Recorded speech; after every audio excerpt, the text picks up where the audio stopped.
không ai sẽ là phải nữa ok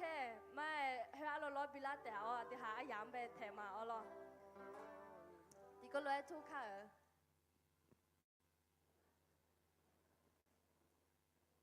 à chứ miếng ra chơi là hơi à chứ chọ là mà mẹ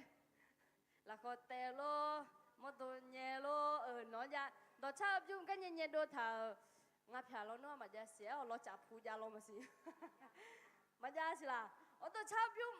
cái nhẹ nhẹ đồ nha thôi nè nè sao nhẹ đồ lại ngà lẽ nhẹ yo hay cái bé đằng lá nè tôi cứ dùng mực chừng à chế tôi dùng mực à chế thôi nè nhẹ đồ lại yo à ngáp phải mà nhẹ đồ xí ok mai anh thấy ha chào mà chơi mình này cái là thế sao mà mình lo nói bị lá đào à lo cái là sao mà anh ta miêu nó cho mình ra chơi mà miêu cái là hôm mang ha EBS 3 từ cái cho lúa hơi nó cái là ra chơi từ mà cái cho lúa yoga na lúa mà cứ thầm ngã thì na lúa nó này xeo cho nó này cua cho biểu mẹ thì này nhưng cái cho lúa yam là khơi nó hàng chơi cho léo我喜我说nhau也是说个nó phát bình也是hôm nay mình hàng hà nón cháo này cho chúng mình hà nón cháo cho chúng thì cho na lúa gì có lúa gì ra thì chỉ phàm mà sao cái gì dạng na có miếng nón cháo cho chúng ta bên này thả lên lúa cho mình này nói là khơi nón hàng cái chơi cho nên xin à Giêsu chúng mình làm sao mà về lo này mà ai sẽ chỉ lo này nữa để xin nhưng mà lo này mà lo ok lo này mà lấy cho là có tệ so cái nhẹ là nhẹ đủ là nó nhẹ đủ là à ok ngay chỉ họ so nhẹ chơi ngay hoàn nhẹ choi mà nga ok ok là có tệ cái nhẹ mình ra chờ mà mày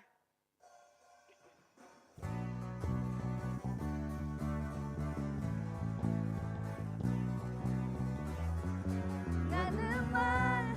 to luôn là quê nè phó nè lo gì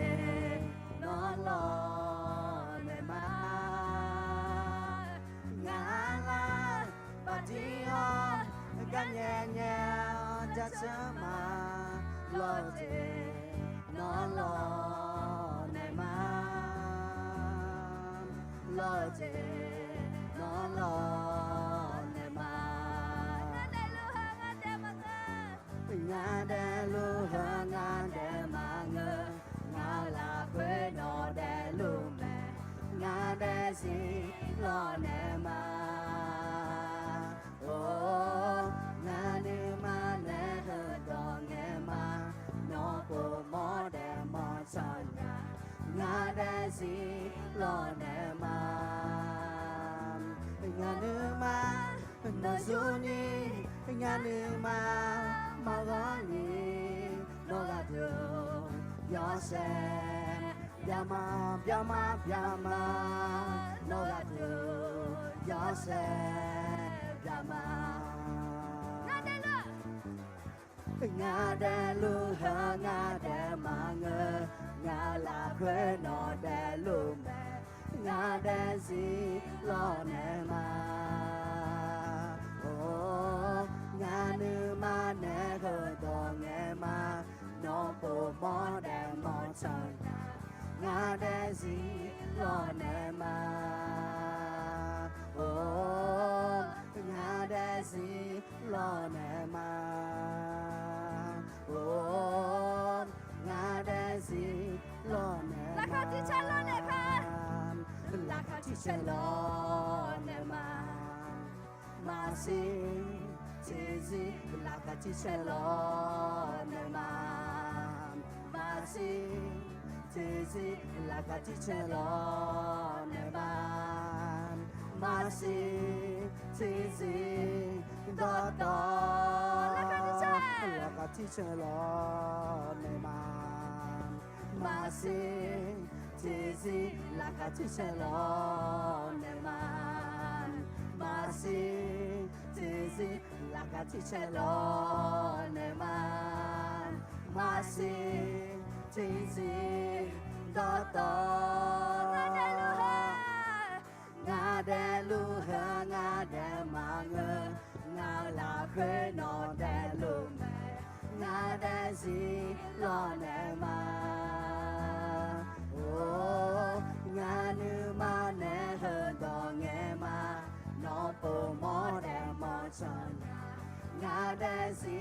lo nè mà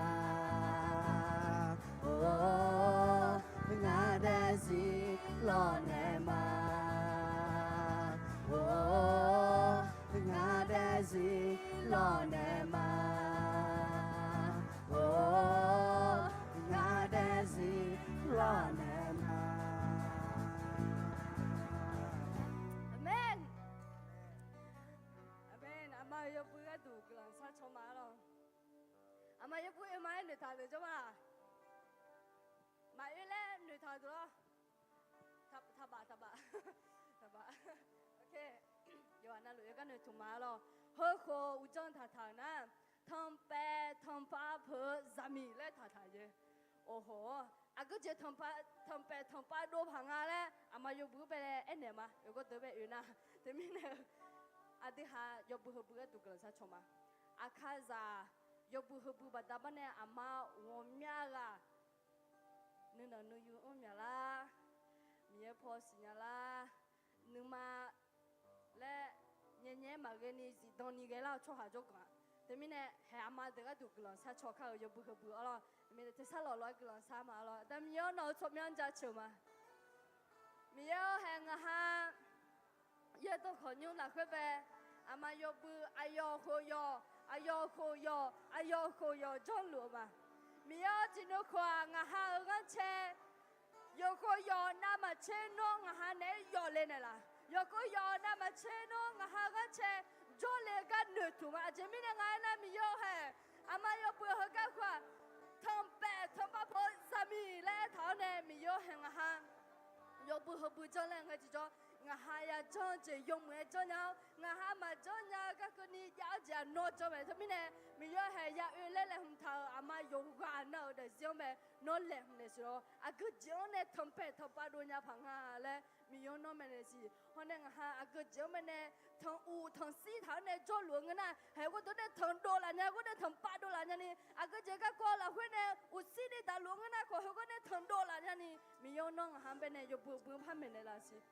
nó chưa nghe nè nó sửa nè mi ya gió mù mẹ à từ palaga đỏ lúa mi ya bị mẹ à cái gì này đông anh ayo wash ga gì này đỏ lúa mẹ gió mù ayo glo yo zong mà chạy lên này ya lúa mẹ lo thế mình này từ mi ya mù lên cho mi ra chờ không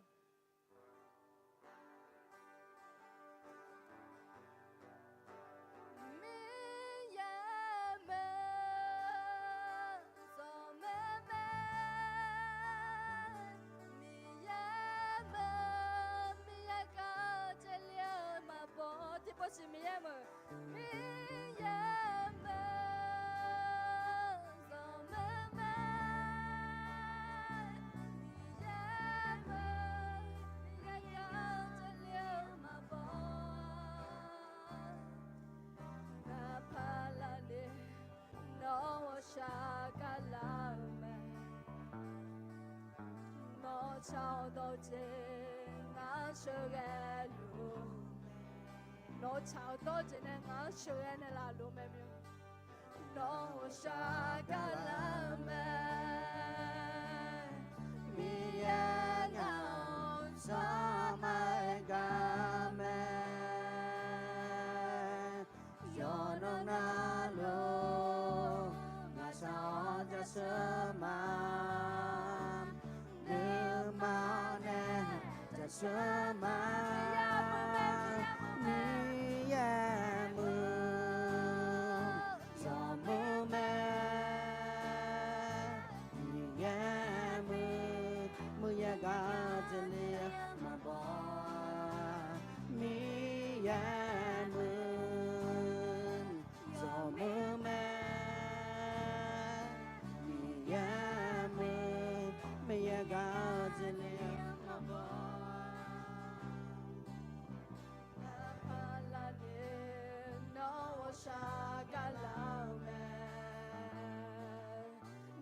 chào đón chính ngàn sự ghé lưu mẹ non du là ni ngao sa cả lao mẹ mi ya ngao sa mai ga mẹ yo na na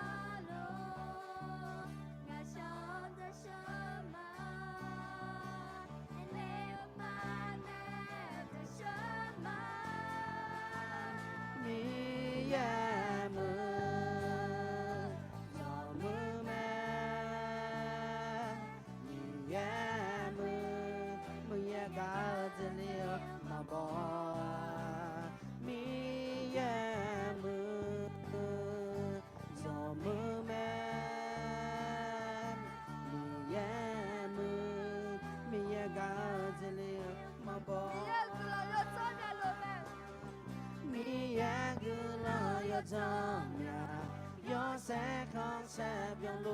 没，米耶我上个儿子连么波，米耶个啦要怎样？要塞康塞边路没，米耶我上个儿子连么波，米耶么。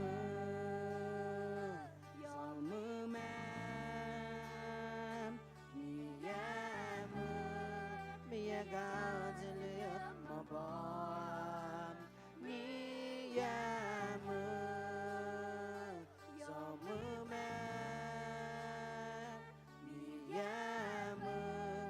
me, God to live my bomb.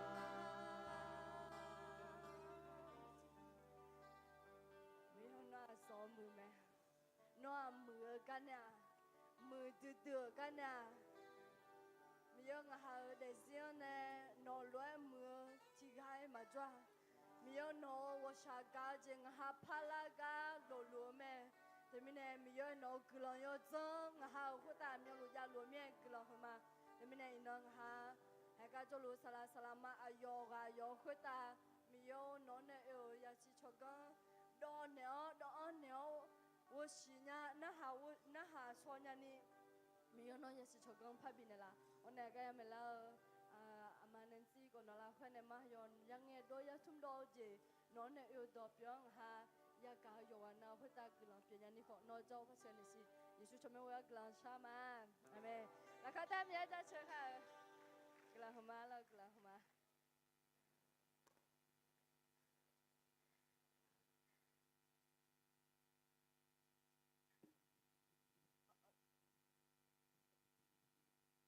โอเคกลางมาเราแม่ไม่ได้แต่เลยคนแปลได้อยู่นะคะจริง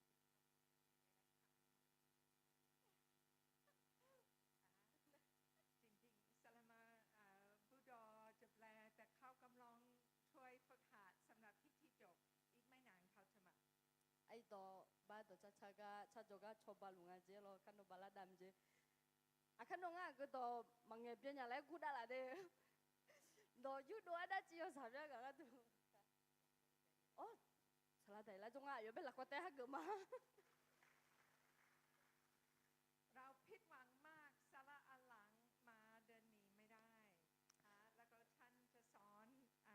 ขับนี้แล้วก็ขึ้นนี้ด้วย 我就做一个人家咯，啥罗了，但还呢没有没去啦，没呢咯，那这边呢，啊咯，เธอข้าพ่อยุ่มจีก็ตัวขออามาไม่เยจีอ่ะ咯 แล้วก็เดิมเต้นเพราะว่าเดิมที่แล้วสุดท้ายฉันไม่ได้สอนเพราะว่าไม่สบายแล้วก็คิดถึงสอนชอบสอน ABS 3เมื่อทุกคนมองดูแล้วก็ยิ้มโอให้ฉันอิ่มจริงๆ那我就做一个人家咯，这老婆的哈，ABS สมขยจะจองไง咯อามาน่าจะสร้างมาดูไม่เนี่ยมายังแม่ไหม咯น่าอามาน่าถึงก็ ABS สุ่มแบบแม่ก็อยู่ได้ยังเล่นยังเจ๊咯อาจจะไม่เนี่ยไงน่ะก็พอเขาอีกขอ咯ชอนละไม่เนี่ยอยู่ได้ยังเล่นยังเจ๊咯หลายเดือนมาแล้วเราเรียนสำหรับสามีภรรยาความสัมพันธ์สามีภรรยาแต่วันนี้เราจะเรียนสำหรับหลิงลูก啊咯，这老婆呢ขจิจ่าเขามีจ่าแล้วอ่ะก็อ่ะเดี๋ยวหาจะจงมีเนี่ยน่ะยุบโปน่ะก็จีก็จะจงไงน่ะจ่าชีจะชุ่มเมื่ออ่ะจานชัวเราอยู่แหลมนี้ที่มีเมื่ออยู่ข้างหน้าแล้วก็เราจะอยู่ที่บทที่32เดี๋ยวหาอ่ะพอดูตัวดุมแบอ่ะ3แบเราจะจังอันนี้อ่ะตัวดุมเราค่อยแบสมุนไม่เพียวเย่เชี่ยวเว่อ่ะจะดูสมเช่นหยี่แบจะรวยอ่ะ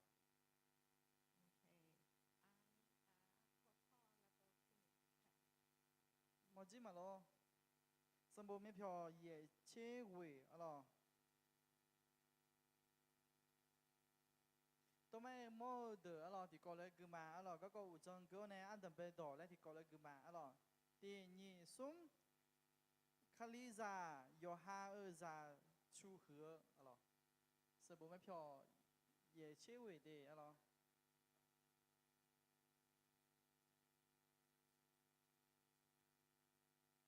พวกพ่อเป็นสำหรับคนคริสเตียนเลี้ยง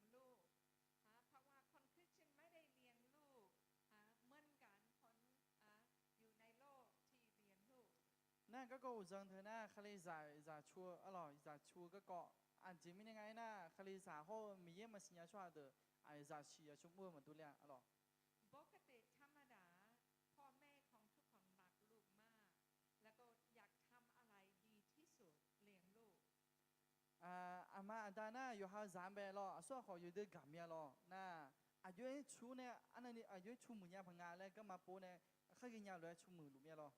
แล้วก็เลี้ยงลูกไม่ง่ายเลยแต่ขอบคุณพระเจ้าพระคำของพระองค์มีหลายสิ่งที่หลายอย่าง ที่จะสอนเราเพื่อจะช่วยเราเป็นพ่อกับแม่ที่ดี在是也出没阿咯嘛外面咯，哎好个人很慢些咯，米也都好的阿咯，在是也出没会阿月阿咯出人啊，月出门朋友嘞没他亚米呢阿咯没呢啦亚米呢。บางคนในห้องนี้ลูกโตแล้วแต่มีล้านด้วยแล้วก็นี่จะช่วยให้คำปรึกษาสำหรับลูกเรียนหลานยังไงที่ดีเพราะว่าปัจจุบันนี้เลี้ยงเด็กไม่ง่าย那我们呀，这个做的那好啥，那回来几把咯，哎好ไปผ่านไปชุนยังไงอ๋อน่าจะไม่แน่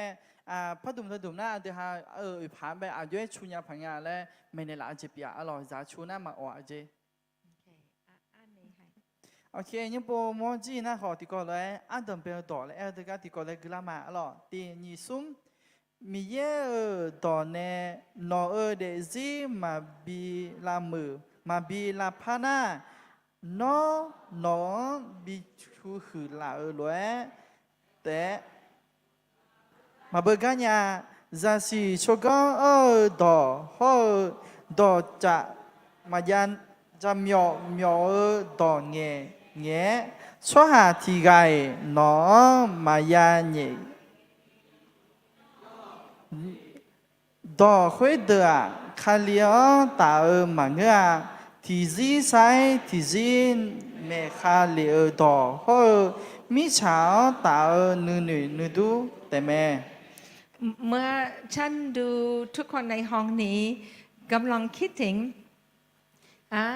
หลายครั้งเมื่อคุณเป็นเด็กพ่อแม่บางทีไม่เป็นคริสเตียนหรือพ่อแม่ไม่เป็นคนสมบูรณ์แล้วก็บางทีพ่อแม่ไม่ได้ใส่ใจให้คุณมากเท่าไหร่อันที่ห้าอยู่วันหลวงแม่เธอก็เราคุยจ้าหลวง有那老板没票红的提着，阿咯，有阿的哈那些本地莫兰人阿咯，个正爱呐，阿的哈阿达阿妈呐，克里萨嘛别没呢，他那嘛别แต่มึง阿咯，阿的哈出会，他那嘛出门的啦咩咯。แล้วก็บางทีเมื่อคุณเป็นเด็กไม่แน่คุณอุดอัดเห็นพ่อแม่ทะเลาะกันรู้ให้เห็นพ่อตีแม่รู้พ่อแม่ไม่ได้ใส่ใจแล้วก็คุณกำลังคิดเมื่อฉันเป็นพ่อรู้แม่จะไม่เหมือนพ่อแม่ของฉันอันที่ห้าจะไงอ๋ออันที่ห้าดามาเชกายังโมขมยาหรอน่ะอันที่ห้าขอยุ่มหนึ่งลุมสิอ๋ออันที่ห้าคือแล้วน่ะอันที่ห้าดามาเลยมาเปียเลยหรอและแต่เราบอกว่าจะไม่ว่าลูกเหมือนพ่อแม่แต่หลายครั้งเมื่อลูกทำผิดมีบางสิ่งออกมาแล้วก็เรามีเสียงเหมือนพ่อแม่ของเราพูดเหมือนพ่อแม่ของเราไม่ได้ชอบแต่สุดท้ายเมื่ออุดอัดกับลูกตัวเองที่ออกปากเป็นเสียงเหมือนพ่อกับแม่那我们要播的哈阿达妈来嘛读了好，阿的哈啥阿的哈被你妈培养的提着阿咯，你妈被拉出啥来的提着嘛你妈对阿咯，阿的哈呢阿达妈呢就没来阿咯多了阿咯。และรู้ไหมไม่มีพ่อแม่ทั่วโลกที่สมบูรณ์แบบที่ไม่ได้ทำผิดรู้ใช้อารมณ์ไม่ถูกเป็นปกติธรรมดาเราทำผิดเราพยายามทำดีที่สุดแต่บางครั้งเราจะทำผิดกับลูกตัวเอง阿咯我们要播阿的哈阿咯我们要播阿的哈阿的哈呀有么么阿咯有哈咱们出马来好阿咯我们要播阿达妈嘛别没呢我们要播好了来了姐好播面姐阿咯เดนอยู่แล้ว โอเคตอนนี้เราอยู่ที่เบอร์หนึ่งเราอ่านนี้แล้วตอนนี้เราจะอ่านที่นี่ โอเคค่ะเราจะพูดมาแล้วเฮ้ยบ้าจือจอดเจเดเนี่ยจอมิเนี่ยจีละกันอย่างเดียวเราอย่างนี้เดี๋ยวเฮ้ยเจพายจะมาเสียเราก็ตีกันไปแล้วโนจ่าอายุก็ต้องเชื่อละแล้วก็ไปแล้วเราตีละคนที่ก็เราคือละข้าวตีนี่ส้มจ่ามีแย่มีของก็ดูแม่หูพอเบอร์เกามยาเลยดูแม่กามยาอาเพียงหมอยาเบอร์แม่ซาเดอสังพามีเนเบียลาโซแม่อายมาอดีกุลังแม่อาดากาโชคามาคาลามินาเดเลอาลีเดอกูเดโชหาอาลังตุเทถากามยังดูแม่ เมื่อ พระเจ้าอวยพรเราแล้วก็ให้เรามีลูกเป็นของขวัญมาจากพระเจ้ามีบางคนที่อยากมีลูกแล้วก็มีลูกไม่ได้ แล้วก็เขาอยากเป็นธรรมชาติทุกคนที่อยากมีลูก แต่เราต้องเห็นนี่เป็นพระเจ้ากำลังฟักไว้เด็กนี้ให้เราแล้วก็นี่เป็นโอกาสพิเศษเป็นโอกาสพิเศษมากแล้วก็ไม่รู้ฉันจำได้ลูกคนแรกเมื่อคลอดใหม่ๆแล้วก็กำลังอุ้มโอ้ฉันกลัวมากฉันกลัวจะทำถูกไหมจะเลี้ยงถูกไหมกลัวจะให้เสียไหมแล้วก็ฉันกำลังคิดถึงโอ้ต้องพึ่งพันพระเจ้ามากมีแย่เดือนกลางเบียวเนี่ยซาทีบิจเลเธอโซเมื่อลาสอบยังไงอย่างนี้เด้อเราลาสอบโซเมื่อมีแย่เดือนอามาอาดาเปียอายาลเราอายาเธอเบียวเนี่ยซาทีบินเนี่ยแล้วเดือนพิโฮซาเธออันนั้นนี่เมื่อลาสอบยังไงเรามาเนี่ยสิเนี่ยอายุอาดังเบลอายุอาลีอาดังเบลกับบงเอลเราอายุอาลีอายีกับบงเออายุชีพังแล้วเฮแล้วอายุหัวซาพังแล้วกูชีเชกมีอะไรอย่างนี้เด้อเราและแต่เป็นเป้าหมายของพระเจ้าลูกของเราจะเป็นลูกธนูที่เมื่อเราสร้างเสร็จแล้วเราจะส่งไปในโลกแล้วก็จะเป็นแสงเพื่อพระเจ้าจะมีอิทธิพลเพื่ออาณาจักรของพระเจ้าไอ้คนนี้มีแย่อดีมังบินเราซาเถอะเรามีแย่คือค่ะเขาก็ไอ้เธอกามยาเลยเรากามยาคุยเจก็ดูงาไอ้น่ะมียังมาสิญญาเดือก็ดูมามียังสุญญาคือค่ะก็ดูมาแล้วปีเบอร์อังเกก็ดูงาอย่างนี้เด้อเราแต่เรามีประมาณ20 ปีเราต้องสอนลูกต้องให้ลูกอยู่ในทางของพระเจ้าแล้วก็นี่ไม่ง่ายน่ากามยาคุยเบอร์ญาลานี่สุญญาลานี่ก็ดูมีแย่ที่มังอายามีเชื่อหัวไอ้กับบินในหลังเธอสังแบบบินเมก็ดูยออกไม่ลานะมาออกอ่ะเราโอเคเบอร์2น่าบ้านยี่ที่ก็ลูกมาตีนี่ซุ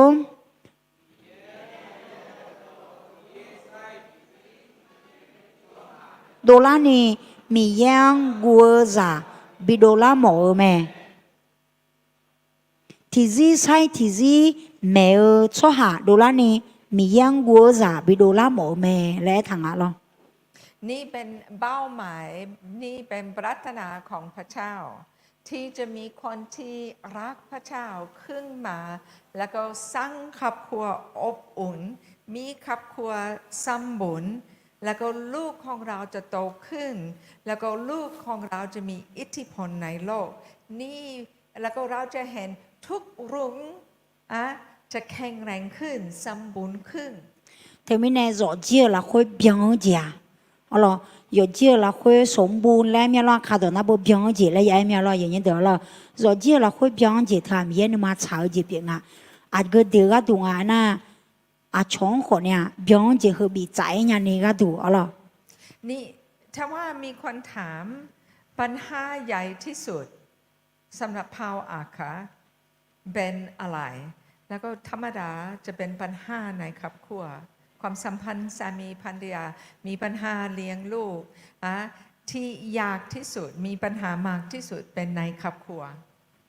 อาคาซางเชก็จะก็ก็จะมีเจ้าเลยนะหางเงที่จะ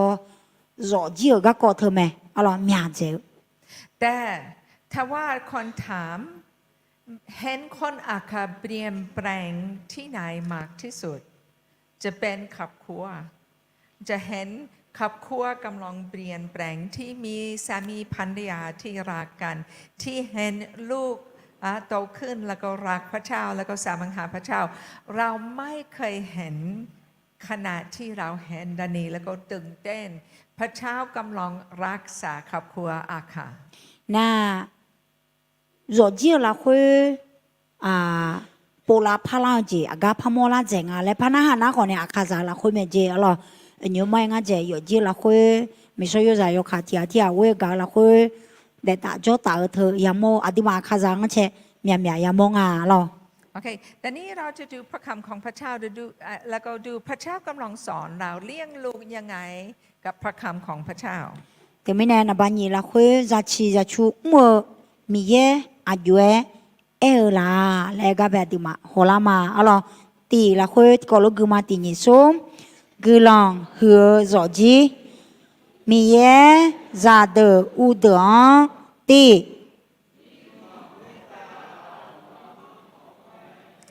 มีของคนตาเบาบีอ้อมหมูแม่ที่ก็รู้กูจีมาหรอนี่อาเดือจะเสียงกูลองบีจะหมูแม่ส้มมือบีมือหมอบีเดจะหมูแม่เฮอต่อลูมีเยต่อหน้าหากูหน้าจะแม่ทุกคนมีปรารถนาอยากเห็นลูกมีอิทธิพลในโลกที่ดีแต่นิ่งยังที่เราต้องเรียนรู้ลูกจะไม่มีอิทธิพลที่ดีถ้าว่าเราไม่สอนลูกเชื่อฟังยังไงเชื่อฟังเราแล้วก็ถ้าว่าลูกเชื่อฟังเราเชื่อฟังพระเจ้าได้อาติมาจ่าโลโยฮานาลูโยฮาจ่าโยฮาโอจ่าโยฮาจ่าโยฮาบิมือเอาหรอให้อยากให้เป็นเด็กดีเหรอยมมือcái giả bị biểu một té em à em khó giả hơi yomมือดูละเนี่ยดังกันเนี่ยแบ่งอ่ะดังเนี่ยแบ่งอ่ะอาดิฮาวดอgiảหน้าหานี่แม่ยังเงินน่ะมีเยอะดอหน้าขอมาชาอาชอดอหน้าหาขอมาชาอ่ะเราเบอร์สองนับวันนี้ตีนี้ซุมอาดิgiảเดมีช้างอุลองสังพามีเยอะเจอเดยาเชเกกากามาทิคังมีเยถุเมเตอายอมาบอดูซาดิดิโอซาเดมีขังจีบีโอเมนี่สำคัญมากเราเป็นรับผิดชอบของเราสอนลูกย้ำแกร่งพระเจ้าแต่ลูกจะไม่เรียนรู้นี้ถ้าว่าเราไม่ได้ย้ำแกร่งพระเจ้าที่เรารู้พระเจ้าของเรายิ่งใหญ่ขนาดนี้แล้วก็เราไม่อยากให้พระเจ้าผิดหวังกับเราอาติมาอะไรอาติฮาซังโยคาคายาเมที่เจียจิงานะมีเยังโยซโบกะก็มีเยังโยซโบกะก็เธออาติซังอาติเมญาเงินนะชอบโยซโบอาติฮะโยซโบกะตานอมาเลสิอะไรซาลาโลกับฉันกำลังอ่านหนังสือหนึ่งเล่มสำหรับยำแกรงพระเจ้าแล้วก็คนที่เขียนหนังสือนี้บอกว่าปัญหาใหญ่ที่สุดในคริสตจักรทั่วโลกวันนี้ลูกของพระเจ้าไม่ยำแกรงพระเจ้าไม่มีอะไรที่พิจารณาพระเจ้าถ้าว่ารู้สึกดีสำหรับ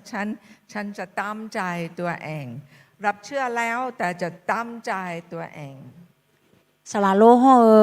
อาวานันซีอลอพัดตุมทิมกุลเอเจมียังโยเซบองก็กองตาเลียวเนี่ยอาชนชดเชงไงที่จอยุมก็จากก็ก่อเหมิสาวตามยาเหอจิมิเนงายนะมียังโยเซบองก็ก่อเธอมาสิญามิเนงายอย่างนี้เด้อและนิ่งยังที่เห็นที่นี้ด้วยเมื่อเราย้ำแกรงพระเจ้าพระเจ้าอวยพรเราแล้วก็หลายครั้งบ้านของเราจะเจริญสำหรับของ สำหรับงานแต่ลูกจะเจริญด้วยถ้าว่าเราอยากให้ลูกยำแกร่งพระเจ้าเราต้องยำแกร่งเป็นแบบยำแกร่งพระเจ้าก่อนมียัง有这包不大米呢咯有几个有几么看没有这包我有机会有几百个人绕莫浪啊我们介绍讲呢嘛để tạo cho tất cả này mà na đưa mi yang yo giờ bảo thờ giảng ở chỗ mẹ nhà ngài na đưa bề thế ya để mẹ ya để mô nàyภาษา na ba sum tì nhị sum đưa khuê ta mi ye ở sala cho lũ mẹ tì mi ye đưa giá trị giá chu ga khó nghe nghe lũ mẹ nhị đưa bị là ở giếng đưa nghe mi ye yo mà lẽ ở giếng đi mưa mẹ sum đưa ra gửi lòng hứa ra lẽ mi cha ra ya mô tè ra ở để giếng nè mi ye yo sẽ không sẽ đồ la nè mi ye yo ra chỉ ra chu mòนี่สำคัญมากเราต้องมั่นใจเราไม่เลี้ยงลูกคนเดียวพระเจ้าอยู่กับฉันพระเจ้าจะให้สติปัญญาพระเจ้าจะช่วยฉันเป็นแม่ที่ดีพ่อที่ดีเราไม่เลี้ยงลูกคนเดียวมีแย่เอาหรอเราต้องมั่นใจพระเจ้าอยู่กับเราแล้วก็ช่วยเราดื้อมาดาเปียเดอเอาหรอจะเชียชุ่มมือกระดูดื้อแต่มังดื้อเนี่ยจอเนี่ยดื้อสังฮอพีแม่เลยหรอดื้อคนเนี้ยจะเชียชุ่มยันนี่มีแย่ดื้อชอบบาลูแม่เลยเหรอยาสิยังไงเอาหรอเมื่อฉันมาอยู่ที่ประเทศไทยใหม่ๆแล้วก็ฉันจะขึ้นด้วยมีคนมาตลอดแล้วก็บอกว่าเลี้ยงลูกของฉันเลี้ยงลูกของฉันแล้วก็ทุกคนอยากให้ลูกไปอยู่ที่หอพักเพราะว่าเขากลัวเขาเลี้ยงดีไม่ได้แล้วก็ฉันพยายามบอกว่าไม่มีใครจะรักลูกเท่ากันพ่อกับแม่ให้ลูกอยู่กับครอบครัวจะเป็นดีที่สุดสำหรับลูกแต่พ่อแม่เชื่อฉันไม่เคยเรียนหนังสือเป็นคนไม่เก่งดีกว่าให้คนเก่งเลี้ยงลูก我们婆阿妈能是当大领诶，阿妈能是有两个啥，侬来提婆比较来是个啥，提婆出来那些嘞，我们呀个错了啊咯，阿爸有个么啦呢？有哈啥？错出那么子的啊，来和这牛把他们呢，那么能是提开嘛台来和嘛这，提个孬啥孬路搞提个嘛抓来咯，啊咯。แต่พระเจ้าจะให้สติปัญญาคุณต้องเมื่อมองดูเห็นตัวเองไม่เป็นเสียงของคุณเองมีพระเจ้าอยู่ข้างหลังอยู่ข้างในที่จะให้สติปัญญาพูดอะไรกับลูกลองโทษลูกยังไงซ่อนลูกยังไงพึ่งพันพระเจ้าเพราะว่าไม่มีใครรักลูกเท่ากันคุณแม่กับคุณพ่อเธอไม่แน่หรอกที่มาอยู่ห่างจากมาชูญาญาและเฮเจเหมือนกันเรามีเยอะจะสิจกันเช้าเนี่ยเรามีเยอะที่ห่างจะสิจกันปีเนี่ยละง่ะจังอายุยังไม่พังจังแหล่งเนี่ยอายุจังช่างแล้วเราอาจจะไม่แน่นะดื้ออามาดาเปียล้วนเก่าอยู่ห่างจังเก่าอยู่ห่างอยู่มาพาจงขวาอันนั้นนี่เก่ามาก็อยู่ห่างเก่าล้วนมันเก่าเกินยังเราฉันดูแลเด็กอยู่ที่หอเกือบ30 กว่าปีแล้วก็ธรรมดาเราได้รับเด็กที่ไม่มีใครกำลังใส่ใจไม่มีใครดูแลดีๆไม่มีคนสมบูรณ์เราได้รับเด็กแบบนี้แต่เด็กทุกคนร้องไห้บอกว่าทำไมพ่อแม่ไม่ได้เลี้ยงฉันเองคนโตแล้วมีเจ็บทำไมพ่อแม่ส่งไปที่หอพ่อแม่ไม่รักฉันหรอเด็กไม่เข้าใจหลายครั้งพ่อแม่พยายามทำดีที่สุดเพื่อลูกให้โอกาสดีแต่เด็กไม่ได้เห็นแบบนี้เห็น พ่อแม่ไม่อยากเลี้ยงฉันอยากอยู่กับพ่อแม่ อามานันซี่อลอจ่าก็กองเรจ่าชูหอพักรู้ไว้ก็กองเราสมเช็คหวยกับเพียงล่างอ่ะจ่าเธอเมียที่ป่าอลอจิไม่ได้งามังดังอังเฮก็โชเจเลียนึกเดี๋ยวหุ่มอ่องอ่ะคือล้างไงเกินนี่งามังดังอังมากาละและหุ่มอ่องอ่ะอลอที่ไม่แน่จ่าโลเธอหรออามาด้านไหนยาโจ้หุ่มหรอมาเอ็นยาความรู้สึกถึงยาเมียเราเลยก็หุ่มงาอย่างนี้เด้อหรอก่อนไม่มีโรงเรียนดีอยู่ในหมู่บ้านแต่ปัจจุบันนี้โรงเรียนที่โดยกำลังพัฒนาไม่เท่ากันโรงเรียนในเมืองแต่รู้ไหมเราอยากให้เด็กเรียนหนังสือดีแต่ถ้าว่าเด็กมีน้อยใจที่พ่อไม่อยู่กับพ่อแม่ไม่มีใจเรียนหนังสือมากเท่าไหร่ดีกว่ารู้สึกมั่นใจความรักมีความรักพ่อแม่แล้วก็บางทีคุณภาพไม่ค่อยดีแต่เขาจะใส่ใจมากกว่าเฮ้ยไงนะเบอร์หอพักก็ไปจ่อเลยเหมือนไปจ่อยเนี่ยสมมติไปจ่อยแต่เฮ้ยหนูต้องหนูข้าพะจังอ่ะสิร้อยไงพวงไปโรงเรียนมายาไม่แน่เลยไอ้ขออยู่ว่าผู้ละคนโรงเรียนมายาแล้วมาพาเยอะผ่ะเอาเราเต็มไม่แน่จ่าเธออามาดันไอ้โจ้เธอมือเจแม่หรอฉันคิดถึงเรามีสมาชิกที่บ้านด้วยแล้วก็สามีเสียชีวิตแล้วก็เกิดขึ้นเร็วมากแล้วก็ทุกคนในโบสถ์บอกว่าโอ้ดานี่ไม่มีสามีให้ลูกไปอยู่ที่ยายดอกขนมได้แล้วก็นิ่งวันฉันคุยกับคุณแม่แล้วก็คุณแม่ร้องไห้บอกว่าฉันไม่อยากหายไปยายดอกขนมฉันอยากเลี้ยงเองแล้วก็ฉันโอ้ดีมากอยากเห็นคุณแม่เลี้ยงเองรู้ไหมนี่เป็น15 ปีที่แล้วเขาเป็นคนจงมีบ้านเล็กๆไม่มีมากเท่าไหร่แต่เขามีความรักแล้วก็เข้าใส่ใจให้ลูกสมาชิกเปียรูบ้านดอยขังโจเอาล่ะโยขัดเจจามันเนื้อขังชิงอ่ะเอาล่ะมาตั้งตัวก็เราที่จะมานั่งมันก็กันในเราโอ้สิละเงี้ยสิสอบไม่แน่น่ะแต่ไม่แน่จอลเดี๋ยวบอกโอ้เจ้าป่าเจ้ามาพาจ่อเมียน้องสาวเธอจะโดนคนยังไม่จ่อยรอแล้วเอ็มเจนะแต่ไม่น่ามันนั่นสิจีนี่อายามจ่อเนี่ยยังไงชงอันที่จ่องาอยู่ชูมาแล้วงาสั่งชูมาแล้วไอ้ไม่แน่โอ้เธองาจ่อมือแล้วไอ้เนี่ยมาเจหรอแต่ปีที่แล้วเองโรงเรียนนานาชาติเด็กที่จะจบม.6 เด็กม.6 ต้องทำบางสิ่งที่จะพัฒนาสังคมมีเด็กที่นอนอยากคนสั่งบ้านใหม่คนที่ไม่มีบ้านแล้วก็เขาเลือกผู้หญิงนี้ที่เป็นคนจงที่แจ็คสินใจเลี้ยงลูกเองอยากให้ลูกอยู่กับเขาและนักเรียนอุปกรณ์หมดเลยเข้ามาแล้วก็สร้างบ้านใหม่ให้รู้สึกว่าพระเจ้าบอกว่าเห็นคุณพยายามแล้วก็พระเจ้าอวยพรเขาแต่ก็โรงเรียนนานาชาติม.6 เดี๋ยวเรา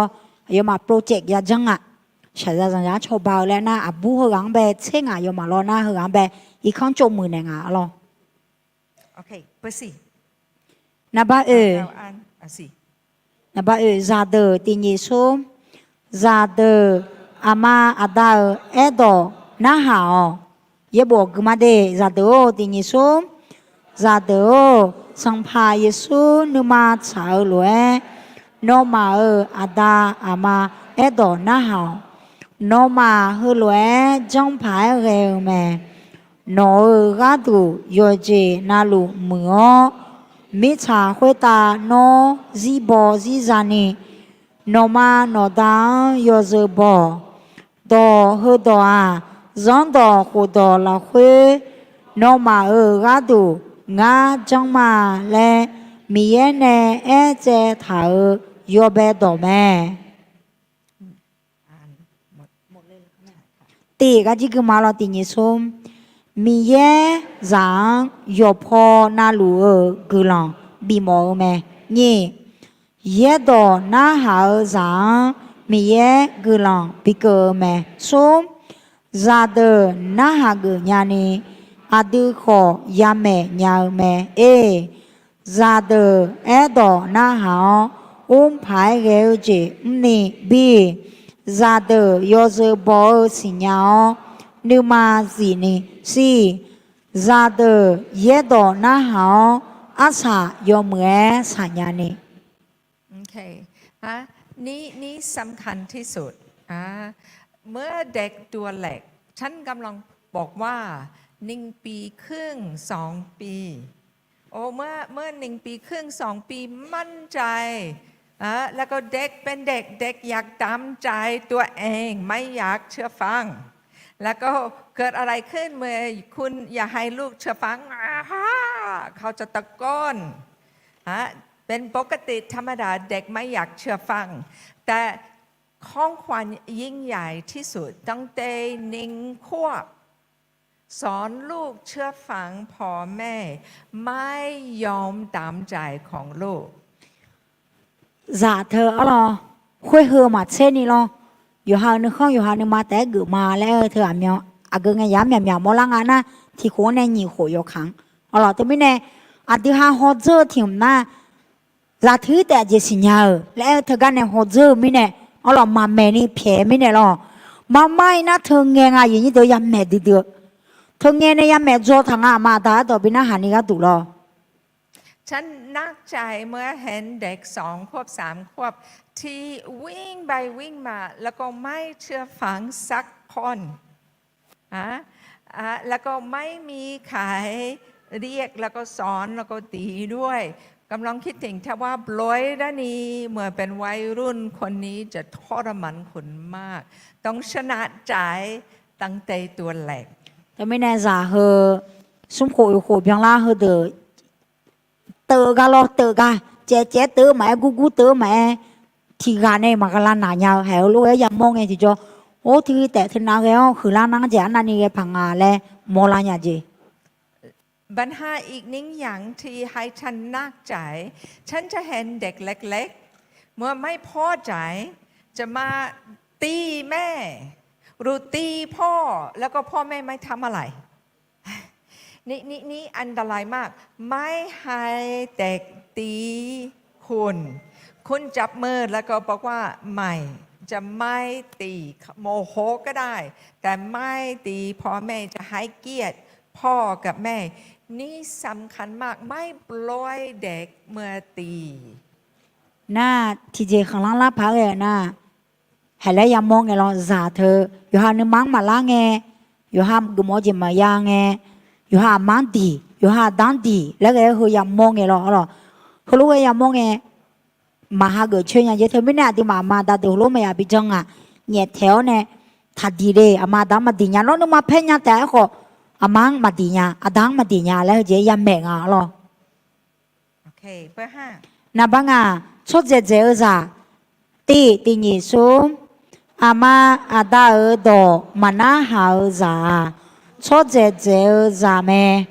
出这这啥？有对有做咩？你耳朵咖喱啥？有咩呀的哦？出这这啥？西嘎跟你好，大耳嘎呀大耳咩？阿妈阿大耳朵。มานาหาจ้าทีกาโตมานาหายาโอเคนิ่งยังที่เราต้องยอมรับเมื่อคลอดลูกคลอดแล้วก็มีความบาปในใจเด็กทุกคนมีใจกระบอดแต่ไม่ได้แสดงออกเหมือนกันเป็นปกติธรรมดาผู้ใหญ่มีใจกระบอดอยู่เราอยากทำใจตัวเองเราไม่อยากฟังเสียงของคนอื่นแต่ถ้าว่าเราไม่ได้ชนะนี้เมื่อตัวแรกจะมีปัญหาเมื่อไปโรงเรียนจะมีปัญหาเมื่อทำงานเพราะว่าอยากให้ทุกคนตามใจของคุณไม่ตกใจที่ลูกมีใจกระบอดแต่คุณต้องชนะใจของลูกไม่ให้ลูกชนะใจของเราไอ้หมอน่ะอีบ้าอายุรอเผือเมื่อเธอ bỏ đồ liệu nghe nó này ăn lúa nga cho giờ để gì là khỏe alors na u giờ thì anh nó cái thôi cũng là phăng lại hơi chế nghe tôi khó giải miệng lo mua lăng lo lo à chú chân nhang thì giờ thì tệ lại cái lo ấy còn nè chọc người na mà xe mà dừng lên nè ya mẹ phăng à như đồ giang này nè alors โอเคข้อหก na bác cụ thì nhớ số ấy đồ gà leo giả yo ha nhung chiang yo mẹ u lo mi so giả yo cha yo do gì nhà la nè đi hơ à đưa ra chỉ ra chu mua à pia u giang mẹ nhỉ ra thì bộ té ấy đồ gà leo mua yo giờ bỏ họ gì si bộ té ấy đồ gà leo nè mẹ nè si thì bộ té ngã lo ngã si bộ té lên hồ mò mình nhà gì đôi bà sa phiền mà lo mà cưới ngã si để si lên ngã lo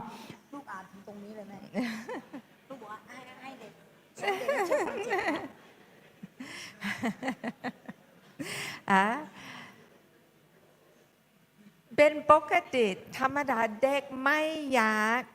ฟังที่เรากำลังบอกเด็กอยากให้เราเชื่อฟังเขาแล้วก็บางครั้งต้องให้ร้องไห้บางครั้งต้องตีบอกว่าพอแล้วคุณจะเชื่อฟัง giả lo à đưa ấy đó na hàng na mà xe à đưa à yo hàng nữ mang bị chẳng thành này cái đủ nhà dễ chẳng đồ làm lo mưa mà tơ mà nhà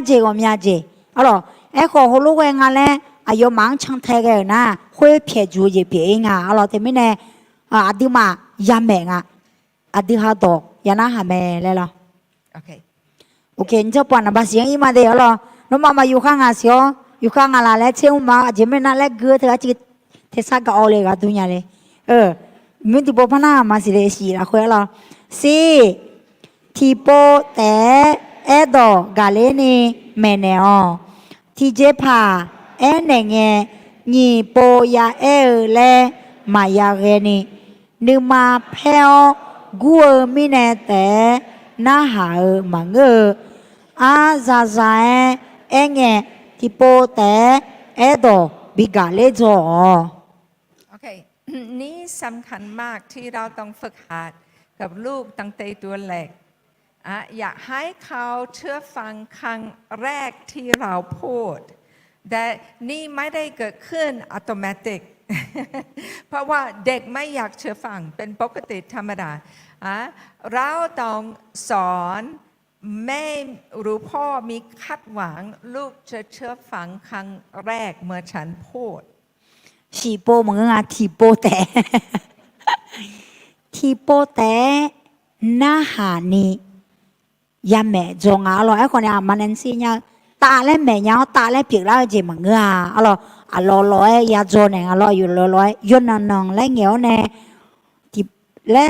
เหนียวเนี่ยเราอายุจังพังอะไรเราที่โปเหนียวเนี่ยน่าหาชนเนี่ยตัวที่มายาแม่ยังอายุสางเนี่ยเรา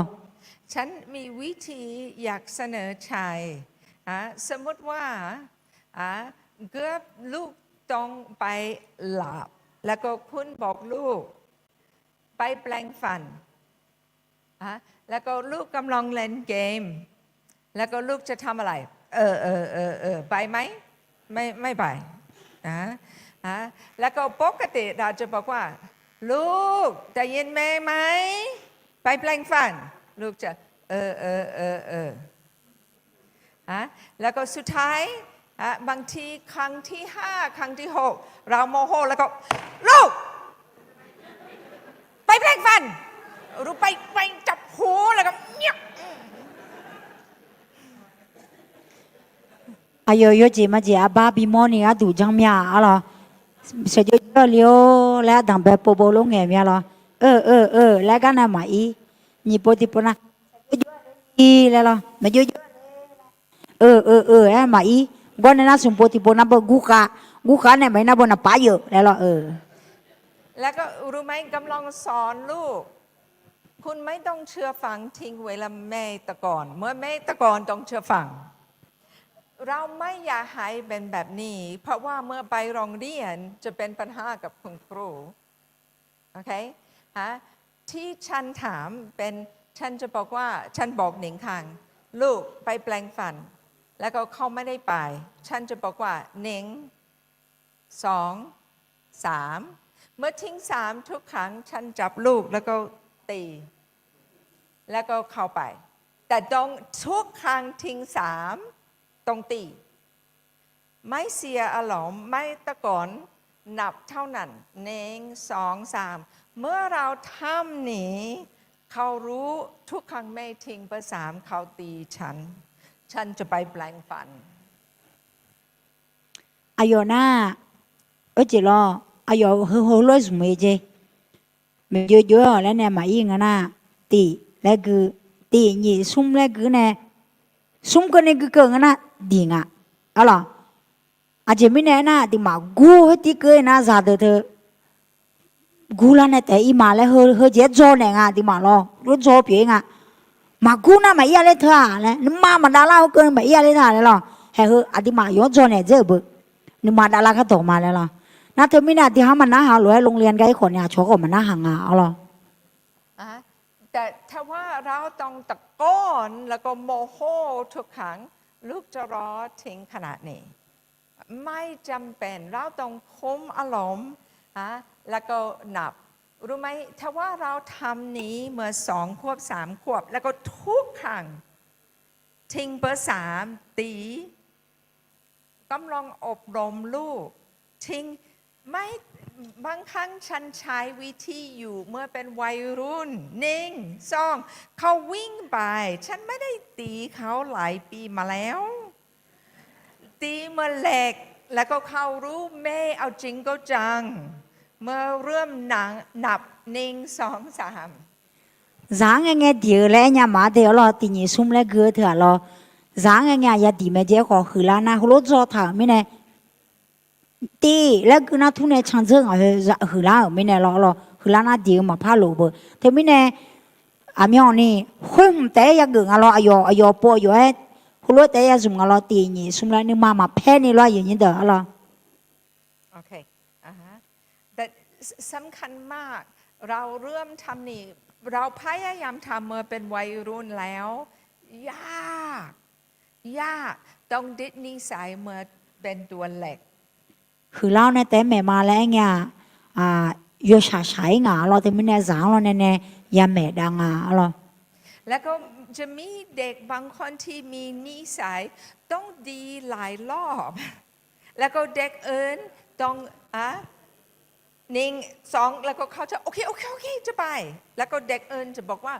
จะดีจริงๆหรือเปล่านิสัยไม่เหมือนกันเด็กบางคนรู้สึกว่าโอ้ฉันตีเด็กนี้ตลอดเวลาแต่จะมีผลน่าจะเธอที่นี่เบิกข้าเจแล้วยังหรอที่อันนั้นตีแล้วก็เนี่ยทุนเจเด็กก็จ้ะที่อันนั้นตีนี่สุ่มไปปกมาลุลาเด็กก็จ้ะมาที่ดีให้มาเลยล่ะลูกเชล่าเด็กก็จะหมักวัวเด็กเราเบิกกังลูกคนโตฉันตีตลอดเขาเป็นคนหัวแข็งไม่แค่ตีผมก็ได้แต่คนเล็กฉันต้องบอกว่าลูกเท่านั้น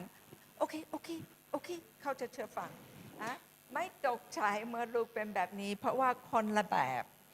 อายุจะอดูกันนะอามีปอยดีมสิเจไอ้ขวานนี้กันนะและอาจจะเทค้างเงี้ยนะกูไม่เจเอาหรอเธอไม่แน่จ่าเธอที่อาทิตย์เจไอ้คนเนี่ยมายาชกวิ่งหรอโอเคเปิดแปะนับเย่มีเยอะต่อบินาหาจอตีนี่ส้มมีเยอะต่อบินาหาจอตีอามาอาดาเอดอยอมเงนาหาจอจ่านี่มีเยอะต่อนาหาเกมาชาส้มเธอมีแน่มีเยอะต่อนาหาญาลานีอามาอาดาต่อยกข้อที่โปแต่บินาหาจอโอเคเราอยากใส่ที่ใจของลูกรักพระคำของพระเจ้าแต่ถ้าว่าลูกไม่เห็นในชีวิตของเราถ้าว่าลูกไม่ได้เห็นเราอ่านพระคัมภีร์แล้วก็เราไม่พูดสำหรับพระคัมภีร์แล้วก็ไม่ได้พูดสำหรับพระเจ้าบอกว่าอะไรจะไม่เกิดขึ้นในใจของลูก แต่ไม่แน่เจอามาอาดาเฮก็เรามีเยอะดอบินาหาจอเลยเฮอาดิมาอามาดาเดมาไม่แน่น่าจะมามองอ่ะมากือไม่แน่น่ามาการยังอ่ะมาเชื่อน่ามาชังยังอ่ะเราที่ไม่แน่อาดิมาเดเบเทยาเดเมยาเดโมเนงอ่ะเรา โอเคเก้า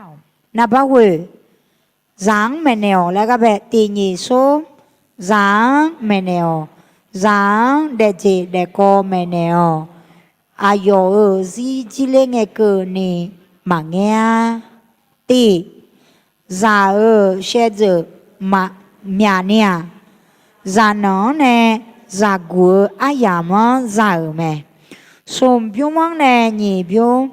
เดเลอเนงาหวงเกนี่ยามโมเจเนจุมดีอที่ซีลอสิญาเจจะสิชกกันสมบิวเนนี่บิวมาเดเลอเนสีหวงเกนี่ยาผูยามโมยาโจซาเจแม่ เมื่อลูกตัวเล็กเป็นโอกาสดีที่สุด เราสร้างวินัยสร้างอะไรที่เป็นเรียบร้อยสร้างคำพูดสร้างที่เขารักพระเจ้าบางคนคิดว่าไม่เป็นไรเล็กๆเขาไม่เข้าใจมากเท่าไหร่แล้วก็ไม่ได้ใส่ใจให้ลูกโอ้ไม่ใช่เรามีอิทธิพลกับลูกมากแล้วก็เราต้องใช้เวลาใส่ใจให้ลูกสอนอะไรทุกอะไรผิดแล้วก็ต้องพูดแล้วก็ต้องพูดอีกแล้วก็ต้องพูดอีกแล้วก็ไม่เบื่อสอนลูกเพราะว่าหลายสิ่งหลายอย่างที่นิสัยที่เขาจะเป็นเขาจะดิดเมื่อก่อน7 ขวบเขาจะดิดนิสัยนี้แล้วก็เป็นโอกาสที่เป็นแบบดินน้ำมันเขาอ่อนกว่าเมื่อตัวเล็กแล้วก็เราช่วยสั่งที่พระเจ้าอยากให้เขาเป็นแต่ไม่แน่เราจะเฮแต่แล้วเนี่ยสิหัวเฮละคุยเราเฮงงาเราไม่เอาเจจอดไม่อาเยเฮเราเฮก็เฮมีเฮอย่างมั้งมีอย่างมั้งแบบอยากจอเกอคุยยมาเดี๋ยวซีเราเนี่ยอยากสมัยไม่แน่เราเจอะดิมานะจามิเนี่ยที่เจมาสิญญาและมีเบียญาเราดิมาเช่นนะจาที่เจสิญญาก็เดียวเลยเด้อและผมยานี่เขารู้ว่าอยากการมีเรามังเงงอย่างนี้ตัวจาทั้งไงยามงะแมวมือดีเด้ออายามเปียโอเค2นับนี้ที่นี่ส้มจานองเดเลเนี่ยแมวมาแม่ทับเย่มายาแมวน่ะยุ่ม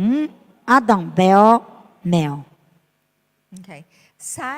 ส่ในใจตั้งแต่ตัวเล็กใส่ในใจเพลงสำหรับพระเจ้าพระคำสำหรับพระเจ้าใส่ที่ใจให้ลูกเห็นพ่อแม่นับถือพระคำของพระเจ้าพ่อแม่อธิษฐานตลอดพ่อแม่อ่านพระคัมภีร์บ่อยเมื่อเรามีนิสัยแบบนี้จะเกิดขึ้นในชีวิตของลูกด้วยไม่ปล่อยลูกrằng alo giả ở phía mẹ đưa phía mẹ alo yo rằng anh ấy đón này à đưa giả dễ mua bộ nhà lên người na rằng anh ấy ya đón này alo mà phía này lo mà phía chủ này lo gì như đó alo รู้บางครั้งสามีจะคิดว่าเป็นรับผิดชอบของภรรยามากกว่าจะให้ลูกให้ภรรยาสอนลูกแล้วก็พ่อไม่พูดพ่อเฉยๆแต่รู้ไหมเสียงของคุณพ่อหลายครั้งมีอิทธิพลกับลูกมากกว่าเสียงของแม่เขาต้องได้ยินเสียงของพ่อแล้วก็พ่อต้องใส่ใจด้วย我们波阿达的那让美的马嘎来撇着他，阿妈呢得比美啊咯啦，阿妈呢得比美。哎，可能让呗嘎来着着，让呀讲诶，看到的多的那阿达的懂啊，人家多的没呢，阿达的这呢，让他有好培养得别着呢，懂啊咯咯。แต่ถ้าว่าคุณกำลังเลี้ยงลูกคนเดียวไม่ต้องน้อยใจไม่ต้องน้อยใจพระคุณของพระเจ้าจะอยู่กับคุณแล้วก็พระคุณจะให้สติปัญญามีบางคนพ่ออยู่ที่คุก บางคนพ่อหนีไปแล้ว พ่อตายแล้วแล้วก็ต้องเลี้ยงคนเดียวไม่ต้องน้อยใจสำหรับนี่ฮะพระเจ้าสัญญาฮะเขาพระองค์จะไม่ทิ้งไว้เมื่อเราไม่มีสามีเขาจะมาเป็นสามีเมื่อเราเป็นเด็กกำพร้าแล้วก็ไม่มีคุณพ่อพระองค์จะมาอยู่ด้วย giá thì à té chú lúa được khỏi nhà nữ nhi thằng nhi ở lo nữ nhi nhiều mà lúa giá thì à té chú được khỏi nhà bị yên rồi nè cho lũ mẹ ở lo ngao giá thì à té chú lũ mẹ em mà lo chú ya chẳng à lẽ hơ để như sao người na nhì gà cho nè chú tới trả nhà thật lẹ ở lo na giờ như mà cho bà na chứ bắt tơ hôm nào mà xe lo yo sửa mua yo nhiều mua chỉ nào mua là gì mía mà em nhà em khỏi nhà giờ năng giờ bụi nhà này cái tủ mía cho bà mía lẽ hơ gặp bị mà lo lo โอเค3แล้วก็เบอร์1เอาขอโทษ4 cái bé kia mà để lo giảng lại cái lo tiền nhị số giảng đồ mẹ đồ cho yo mẹ mua giảng mẹ té mà ngơ cho nà bó gà lên đi té mà ngơ nữ mà nè gà ni nữ mang cho tỷ cái bé kia mà lo tiền nhị số giá chọn gì chọn có mẹ nèo chọn mẹ nèo โอเคเราจะมีชีวิตยังไงเราต้องเริ่มตั้งแต่ตัวแรกสอนลูกเก็บของเล่นเก็บของเก็บระเบียบสำหรับเสื้อผ้าสอน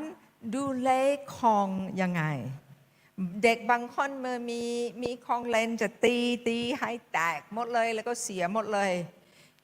แล้วก็พ่อแม่ไปซื้ออีกแล้วก็ให้ไม่ ถ้าว่าลูกไม่เชื่อฟังเมื่อให้ของเล่นเสียบอกว่าคุณให้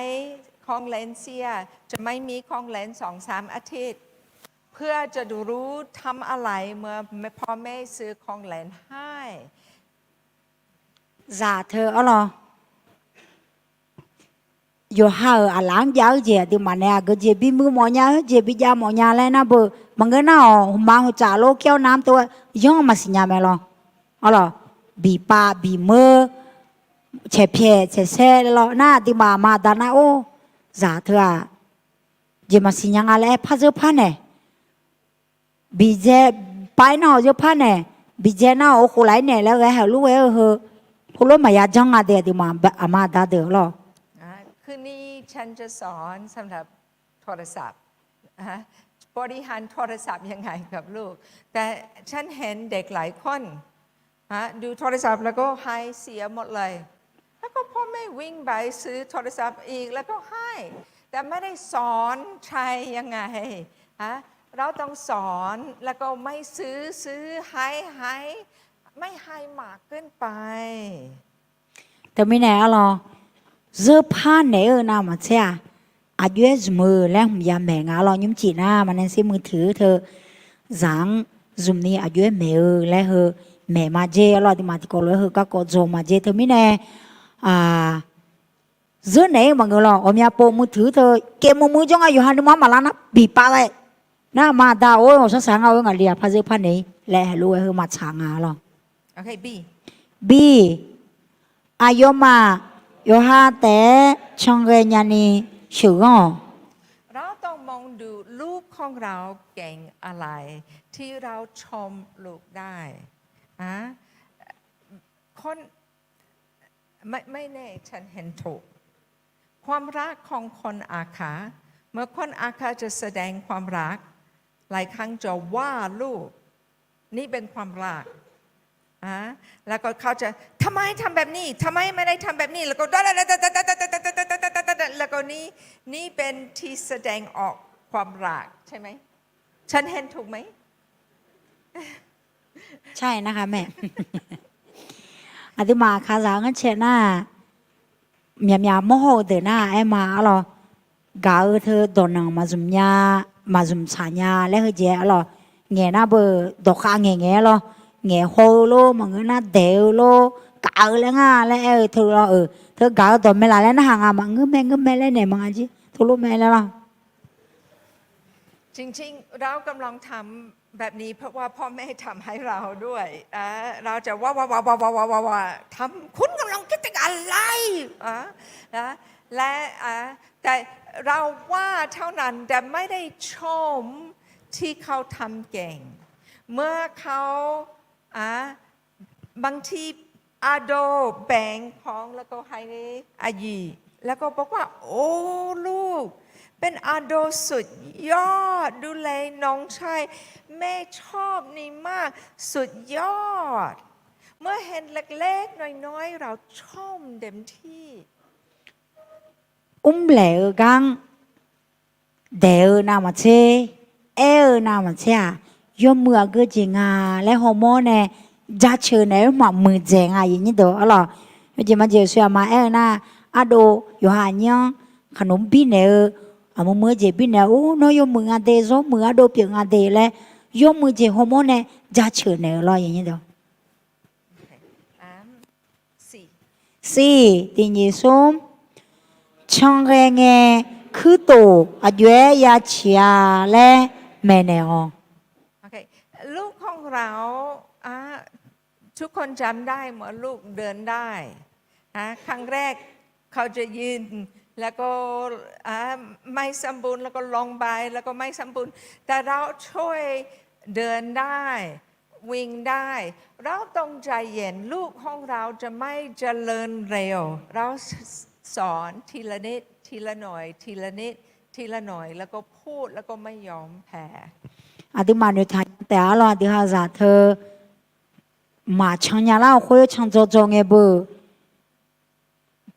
ดอกกาเบเทกาอุจิทุลากันนึกไงที่โตชีกาโชไว้แล้วก็เราหน้าเดียนแท้เนี่ยอย่าบีชังโจมีอะไรอ่ะรอร้อยอย่าบีโจอะไรตีนี้ส้มอ๋อดียอดเดือนตีนี้ส้ม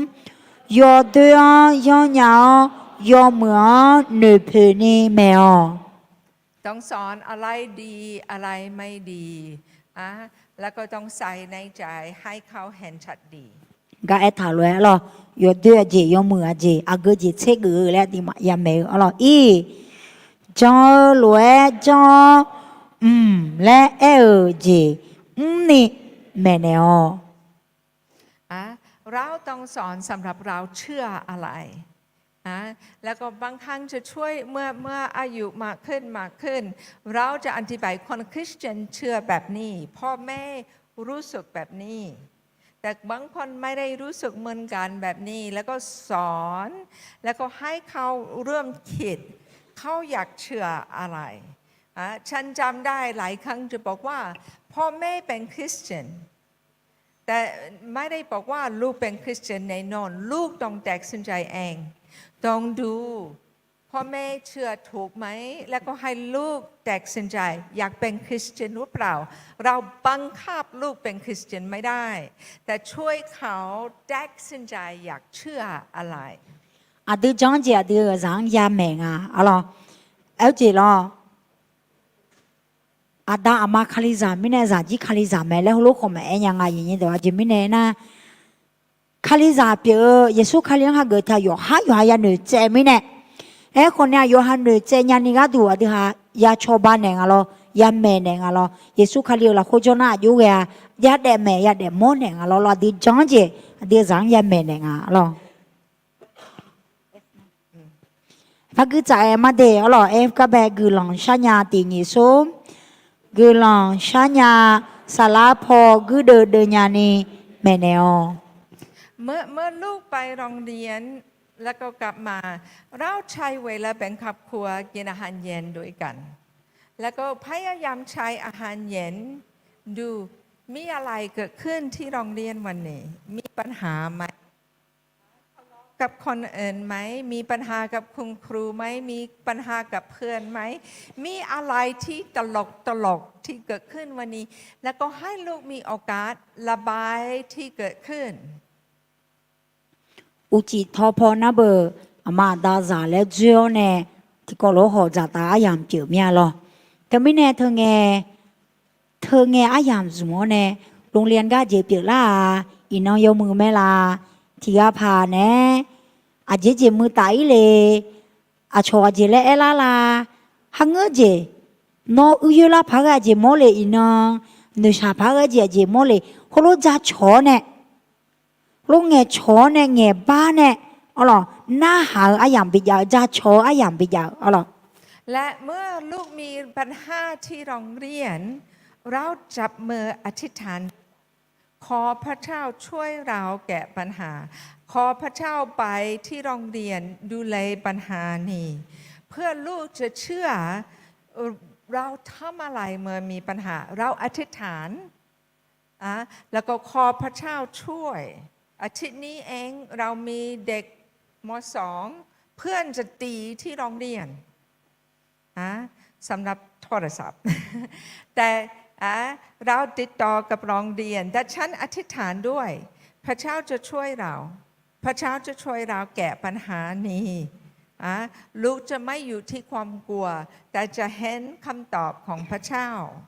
โอ้นี่ให้ความเชื่อของเขามากขึ้น เพราะว่าเขาเห็นเกิดขึ้นพระเจ้าดูแลปัญหาแล้วก็ไม่มีใครตีเขาเรากำลังสอนลูกแก้ปัญหายังไง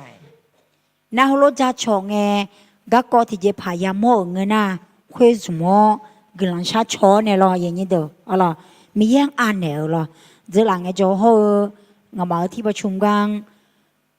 ก็เนี่ยจะ有啥头，好了，我冇上呗，啊车啥头，我冇上地啦嘞，那爸爸他嘞，那大家因为那地啦没嘞，后来那爸爸他呢有啦嘞，那他们哭要加车，我这个过后车了咯，那มันสิเขากำลังชัดชอก็จะเจ้าหน้าที่ก็กำลังชัดชอแล้วไอ้หมอนะข้าเปียกเล่าจะคุยมียังอ่านแล้วเนี่ยมียังเนี่ยบิเชื่อไงอย่างนี้เด้อโอเคไปต่อ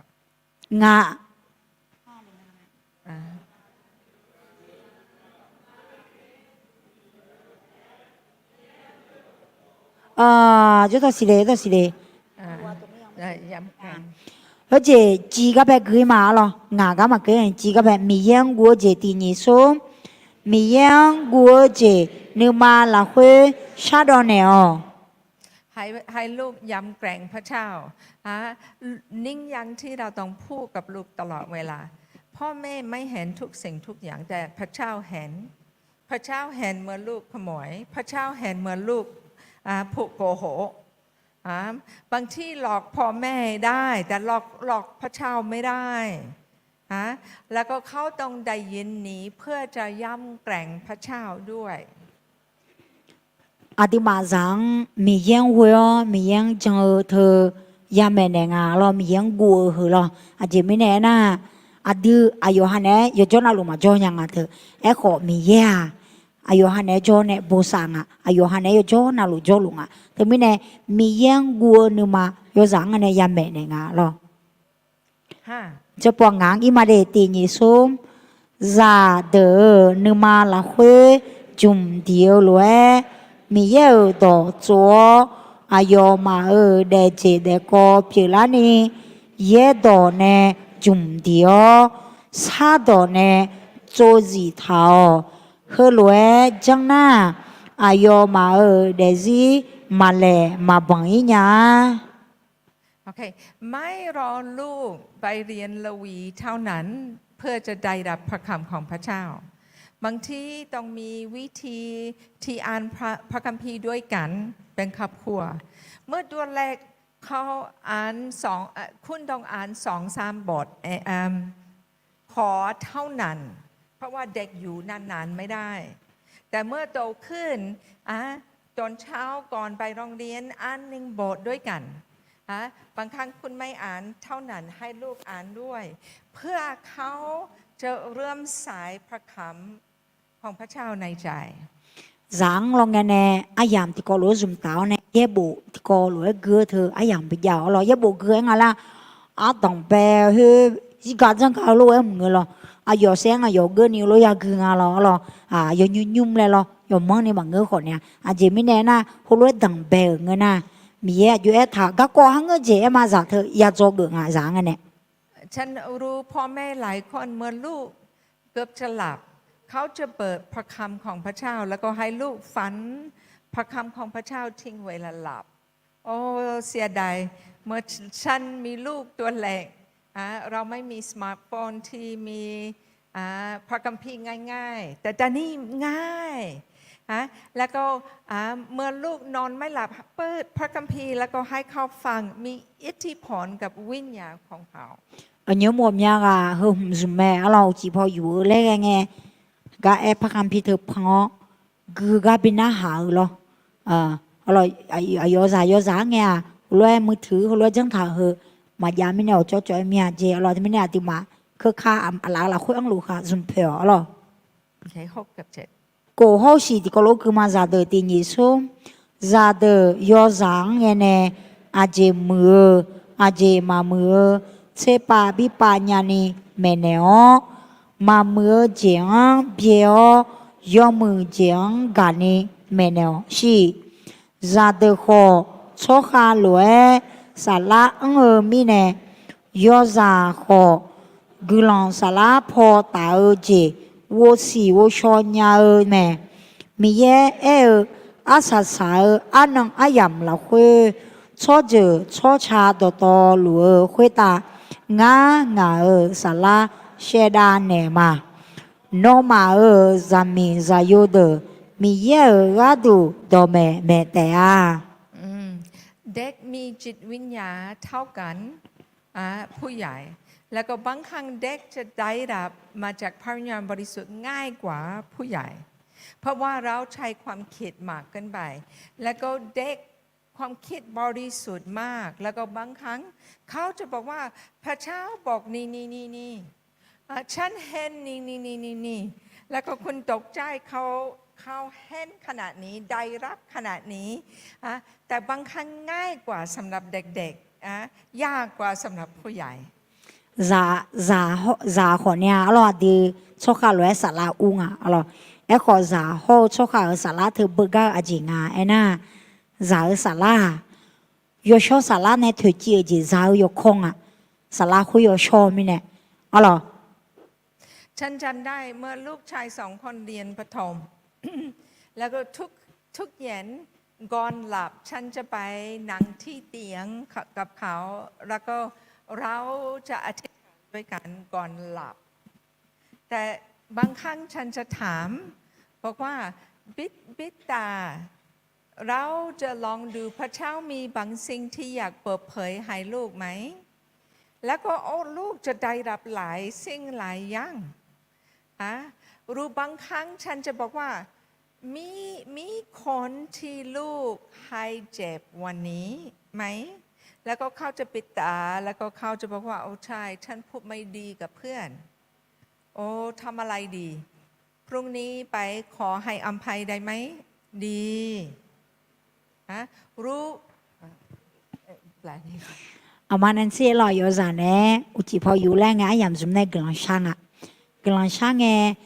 มีนึงมีแทนเน่มีเยน้องเจ็บมอหลานยาแล้วช่างดูเซ่แล้วยามจุ่มไงอะไรให้เขารู้ยามจุ่มไงที่จะอายุห่างไปหือหลังเขารู้ด้วยอย่างเล่แล้วไอ้บ้าเขารู้ยามอมาเลยเมเจลบางครั้งฉันจะถามมีคนให้ลูกเจ็บวันนี้ไหมมีบางสิ่งเกิดขึ้นที่โรงเรียนรู้กับพ่อกับแม่ที่ให้ลูกเจ็บมากไหมหลายครั้งเขาจะบอกว่าไม่มีแต่บางวันเขาบอกว่ามีให้อภัยได้ไหมปล่อยเรื่องนี้แล้วก็ไม่เก็บเรื่องนี้ในใจไหมแล้วก็เป็นโอกาสพิเศษที่ใช้เวลากับลูกเพราะว่าเมื่อเป็นวัยรุ่นแล้วทำแบบนี้ยากมากน้องนึกมาละคนละน่าที่จะยามไม่ลามาดันเงี้ยเนี่ยที่จะน้องนึกมาหน้ายามเมียลาแล้วเราอีบ้าเพียงยามมาลาแล้วให้เขารู้ว่าไอ้ยามสุ่มเนี่ยหรออ๋อหรอผมยาปนนะเบิดที่เจมายาและโคเรนละที่ปนานาเเขาเจอจิ๋วลูเมียและเงี้ยหูละยาจางเงี้ยหูเลยไอ้ยังอะไรหือละเงี้ยน่ารู้ว่าอย่างมันพายังไงอย่างนี้โดยที่ไม่เนี่ยโยจางอันเนี่ยมีเย็นเนี่ยไอ้ยามสุ่มจ่อที่ก็รู้อ๋อหรอโอเคตอนนี้เราอยู่เปอร์เซ็นต์ใจที่ตาพออย่างนี้โดยเดียวหรอใจที่ตาพอเช่ละคุยเดเช่ละคุยหรอ rằng mẹ maya bia lại cái này tỷ nhị số rằng mẹ maya bia gà tư maya tư à tê nó rằng mà mẹ mi này nó nếu mà yết đồ sát đồ nó nếu mà xả lá đồ to lù nó gà đồ to lù mi ya gà mẹ บางครั้งเมื่อลูกของเราตัวเล็กเราเหนื่อยมากแล้วเขาก็บอกจะโตเมื่อไหร่ จะโตเมื่อไหร่เพราะว่าเหนื่อยมาก แต่รู้ไหมเมื่อลูกโตแล้วโอ้คิดถึงลูกอยากให้ลูกกลับไป เป็นเด็กอยากมีโอกาสอีกที่ใส่ใจ ห้ามเบื่อเลี้ยงลูกใส่ใจแล้วก็ใส่ใจอีก แล้วก็เมื่อเข้าไปเป็นวัยรุ่นบางครั้งเขาไม่สนใจคุณมากเท่าไหร่แต่ใส่ใจอยู่ chúa họ sao tôi ở tôi là yo thì chỉ mà họ sao nhà mình là chỉ ở đây ya bữa tôi chỉ ở đây ya thôi nó cá này chỉ mình là bia bia là họ lo ya su sa mình này lo ở tôi mà anh nhà phải thế mình này họ lo tôi bà ta mình này mà ya bia gì cái thảo luận lo à đi học ngay yam bia gì ngay na à yam hơi sung mình lo hư lá na đi học mẹ cái mà pha na hả mẹ à lo โอเคเบอร์11 na ba chết tỷ nhị số giờ nếu mà mi ở đó sát đó nèo ngà liu nó đã nè mẹ ở đó thằng nghe nó mà nè chỗ ở đó thà bia đó mẹ đó chỗ già chỉ hùng yo sẽ lúa đua nó để gì để cô gấp mà mẹ ở mẹ tỷ giờ nếu mà là khuê ye đồ nè dùng điều na ye đồ khuê ayo mà bị lấy nè mẹ tè nhỉ nó ở ra nè mà cho nghe mi ye ở đồ ayo mà sự nghe nè tè เมื่อซาลาโลเคียนเล่มนี้พูดหลายรอบเราต้องใส่ของพระเจ้าที่ใจของลูกจะมีผลพระคำของพระเจ้ามีผลในชีวิตของลูกแล้วก็เราต้องขอพระวิญญาณบริสุทธิ์ให้เราสติปัญญาจะใส่ใจ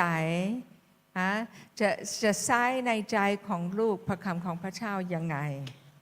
selalu padung bonge lo ye bu ye do za ga du zo tu ma ga dong chu me la ti khe ma thang nghe o lo giang thơ ye bu ye do ayo ma nu mang ka ai ne ju trong phang ayo me phang la om ya polo ja so ma je lo โอเคอีก10 นาทีได้ไหมรู้ทุกคนเหนื่อยมากดูตาแบบ สงสาร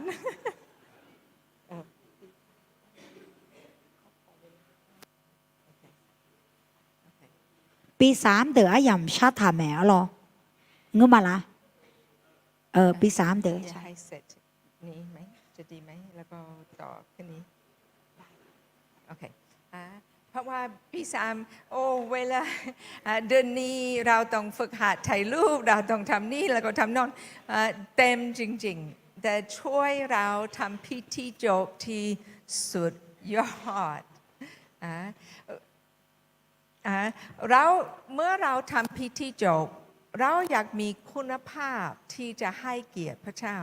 พระเจ้าของเรายิ่งใหญ่แล้วก็เมื่อเราทำบางสิ่งเพื่อพระเจ้าต้องยกพระนามของพระเจ้าเมื่อคนอื่นเข้ามาเขาบอกว่าโอ้พระเจ้า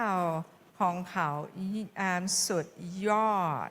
แล้วก็อยากขอบคุณทุกคนที่ใส่ใจช่วยเราฝึกหัดทุกสิ่งทุกอย่างอีน่าที่มันยำยาชา